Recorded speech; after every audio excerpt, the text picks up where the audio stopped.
सुप्रभात प्यारे बच्चों। आशा करती हूँ आप सभी घर पर कुशल होंगे व कल की ऑनलाइन कक्षा में कराई गई वीडियो को आप सभी ने घर पर ज़रूर देखा होगा। मैं हिंदी अध्यापिका मेघा आपका आज की हिंदी ऑनलाइन कक्षा में स्वागत करती हूँ। तो बच्चों, जैसा कि आपको पता है, हिंदी के पाठ्यक्रम हम बहुत समय पहले ही पूर्ण कर चुके हैं। तो आज हम हिंदी व्याकरण के कुछ विषय जैसे पर्यायवाची शब्द व अनेक शब्दों के लिए एक शब्द की पुनरावृत्ति करने जा रहे हैं। तो चलिए अपनी स्कूल की कॉपी निकाल लीजिए व साथ ही साथ जो भी पुनरावृत्ति कराई जा रही है उसे स्वयं करने की कोशिश करें व अपने उत्तरों को मेरे साथ जांचें। तो चलिए बच्चों, अपनी कॉपी में सीधे हाथ की तरफ आज की दिनांक लिखिए जो है 4 फरवरी 2025।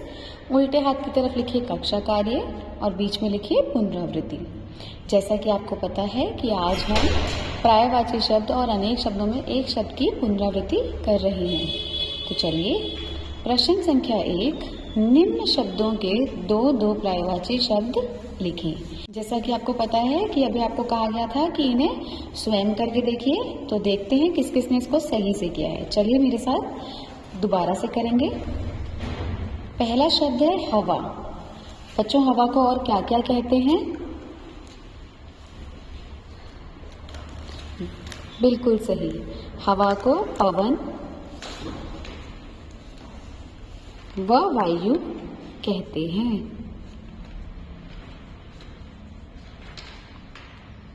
चलिए अब अगला शब्द देखिए, ग्रह। ग्रह यानी, बिल्कुल सही, ग्रह यानी घर, या हम इसे भवन भी कह सकते हैं। तो बच्चों, शब्द है ग्रह। ग्रह के दो पर्यायवाची हैं घर व भवन। शब्द है हवा। हवा के दो पर्यायवाची शब्द हैं पवन व वायु। चलिए अब तीसरे शब्द की तरफ आ जाइए। तीसरा शब्द क्या है? बिल्कुल सही, आकाश। बताइए आकाश को और क्या कहते हैं? बिल्कुल सही, नभ व गगन। मेरे साथ साथ बोलिए, आकाश, नभ, गगन। बच्चों, तीनों का मतलब एक ही है, यानी आसमान। आकाश, नभ, गगन। चलिए अगले शब्द की तरफ आइए। अगला शब्द क्या है? बिल्कुल सही, अगला शब्द आंख है। आंख को और क्या कहते हैं? बिल्कुल सही, नेत्र व नयन। बोलिए साथ साथ, आंख, नेत्र, नयन। पानी के लिए जल्दी से दो पर्यायवाची बताइए, ये तो बहुत आसान है।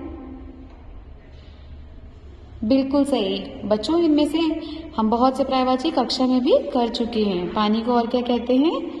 जल, नीर। पानी, जल, नीर। अगला शब्द आग। बताइए बच्चों, आग को और क्या कहते हैं? बिल्कुल सही, अग्नि। एक और नाम बताइए आग का। बिल्कुल सही, इसे पावक भी कहते हैं। चलिए अब अगले प्रश्न की तरफ चलते हैं। प्रश्न संख्या 2, अनेक शब्दों के लिए एक शब्द। आपको पता है ना, अनेक शब्दों के लिए एक शब्द किसे कहते हैं? जब हम बहुत सारे शब्दों में ना कहकर एक ही शब्द में अपनी बात को कहते हैं, वह क्या कहलाता है? अनेक शब्दों के लिए एक शब्द कहलाता है। जैसे, जो किसी से न डरे उसे क्या कहते हैं ऐसे व्यक्ति को? बच्चों, इसकी चर्चा हमने कक्षा में भी की थी। बिल्कुल सही, ऐसे व्यक्ति को हम निडर कहते हैं। क्या कहते हैं? निडर। जो किसी से न डरे वह निडर। अगला देखिए, जो कभी न मरे, ऐसे व्यक्ति को क्या कहते हैं बच्चों? बिल्कुल सही, ऐसे व्यक्ति को अमर कहते हैं। जो कभी ना मरे वह अमर। तीसरा देखिए, किसी कार्य को बार बार करना। मैम आपको बार बार कहती ना बच्चों, घर से इसका अभ्यास करके लाना, इसका अभ्यास करके लाना। तो किसी कार्य को बार बार करना क्या कहलाता है बच्चों? बिल्कुल सही। क्या कहलाता है? अभ्यास। क्या कहलाता है? अभ्यास। आपको इस पुनरावृत्ति का क्या करना है बच्चों? घर से अभ्यास करना है और साथ ही साथ इसे अपनी स्कूल की कॉपी में भी लिखना है। चलिए अगला देखिए, किसी प्राणी को न मारना क्या कहलाता है? आप सभी गांधी जी को जानते हैं ना? बताइए उन्होंने कौन सा मार्ग चुना था? बिल्कुल सही, उन्होंने अहिंसा का मार्ग चुना था। तो किसी प्राणी को ना मारना क्या कहलाता है बच्चों? अहिंसा। क्या कहलाता है? अहिंसा। पांचवा देखिए, जिसके आने की कोई तिथि ना हो। जिसके आने की कोई तिथि मतलब तारीख, कोई तारीख ना हो, ऐसे व्यक्ति को क्या कहते हैं? बिल्कुल सही, अतिथि। क्या कहते हैं ऐसे व्यक्ति को? अतिथि, जिसे आप मेहमान भी कहते हैं। आते हैं ना आप सभी के घर मेहमान, तो उन्हें हम अतिथि भी कहते हैं। तो जिसके आने की कोई तिथि ना हो, अतिथि। अब चलिए एक बार जल्दी से दोबारा से पढ़ लेते हैं। निम्न शब्दों के दो दो पर्यायवाची शब्द लिखें। हवा, पवन, वायु। मेरे साथ साथ बोलना है आपको। हवा, पवन, वायु। ग्रह, घर, भवन।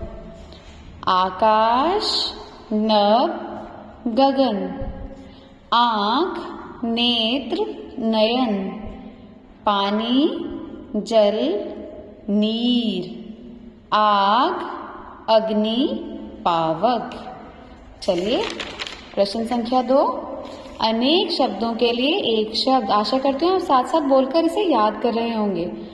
चलिए पहला बोलिए, जो किसी से न डरे ऐसे व्यक्ति? निडर। जो कभी न मरे? बिल्कुल सही, अमर। किसी कार्य को बार बार करना? अभ्यास। किसी प्राणी को न मारना? अहिंसा।